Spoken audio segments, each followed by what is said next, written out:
7월 7일 한절 묵상의 하늘길교회 최낙순 목사입니다. 오늘 나눌 말씀은 마태복음 7장 2절입니다.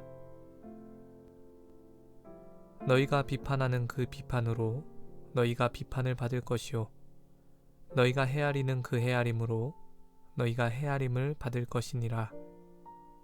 아멘. 제가 파트타임으로 일하던 때에 함께 일하던 한 전도사님은 워킹맘이었습니다.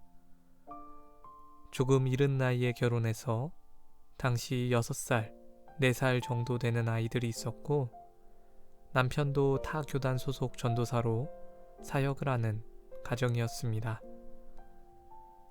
당시 신학생이자 청년이었던 저는 지금보다 훨씬 까칠한 성격이었고 그 전도사님의 몇몇 행동들을 마음에 안 들어 했습니다. 출근 시간마다 조금씩 늦고 가끔씩 아이를 직장에 데려오고 또 퇴근 시간에는 바로 사라지는 모습이 도무지 이해가 되지 않았습니다.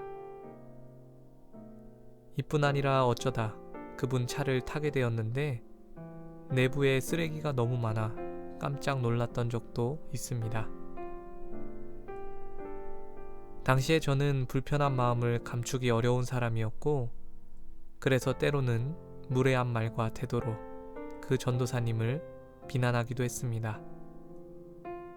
그때마다 그 전도사님은 아이들 때문에 어쩔 수 없다고 말했고 저는 그런 변명조차 무책임하다고 생각했습니다. 하지만 세월이 흘러 저도 결혼을 하게 되고 아이를 키우게 되면서 차츰 그 전도사님의 행동들이 이해되기 시작했습니다. 이제 와서 생각해보면 그 전도사님은 정말 대단한 분이었습니다.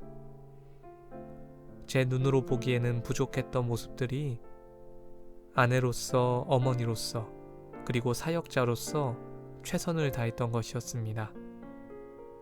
아마도 제가 똑같은 상황에 있었다면 그보다 더 잘하진 않았을 것입니다. 지금 제 차도 아이들이 먹다 버린 과자로 더러운 것을 보면 말이죠. 오늘 말씀은 산상수훈의 일부분입니다. 예수님께서는 비판하지 말라고 가르치시며 비판하는 사람은 결국 똑같은 기준으로 비판받게 될 것이라 말씀하셨습니다. 이 말씀이 지키기 어렵게 느껴지는 이유는 상대방의 명백한 잘못도 무조건 덮어주라는 뜻인 줄 알기 때문입니다. 만약 그렇다면 이 세상은 무법천지가 되어버릴 것이기에 이는 올바른 해석이라 보기 어렵습니다. 이후에 나오는 구절들을 살펴보면 이 말씀은 성급히 비판하기 전에 자신을 먼저 돌아보라는 의미로 봐야 합니다. 자신이 상대방보다 낫다는 우월감에 취해서 성급하게 손가락질하는 그런 종류의 비판을 피하라는 것입니다. 도덕적, 종교적 우월감이 강할수록 이런 비판에 쉽게 빠집니다. 자신이 경험해보지도 못한 상황에서도 오직 옳고 그름의 잣대만 내세웁니다. 그들은 대부분 자신감에 넘쳐서 이런 식의 말들을 합니다. 나였더라면 신사참배 안 하고 순교했을 것이다. 나였다면 돈의 유혹에 넘어가지 않았을 것이다. 하지만 죄의 가능성은 누구에게나 있습니다. 내면 깊숙이 자리 잡은 죄성을 정말로 마주해본 사람은 함부로 비판하지 않습니다.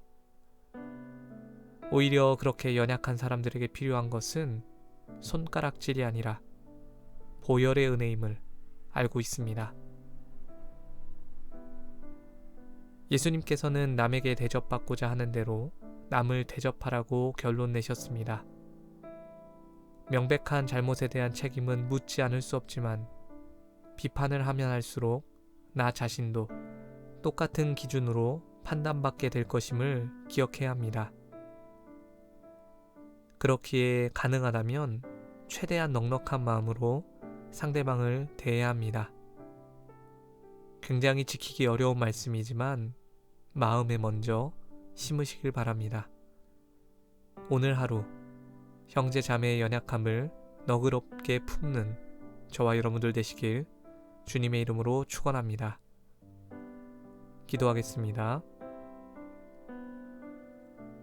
주님, 저희는 비판하길 좋아하지만 비판받기는 싫어합니다. 우리가 비판받기 싫어하는 만큼 비판하지 않으면 하나님께서 기뻐하시는 삶의 모습이 될 줄 믿습니다.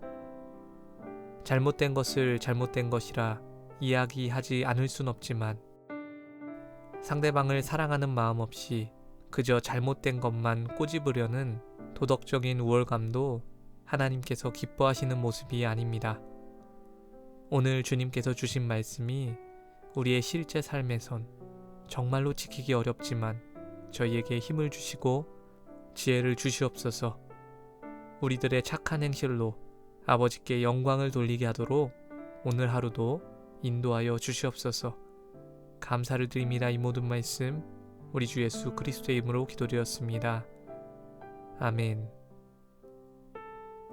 예수님께서 우리를 대하시듯 이웃을 대하길 원합니다.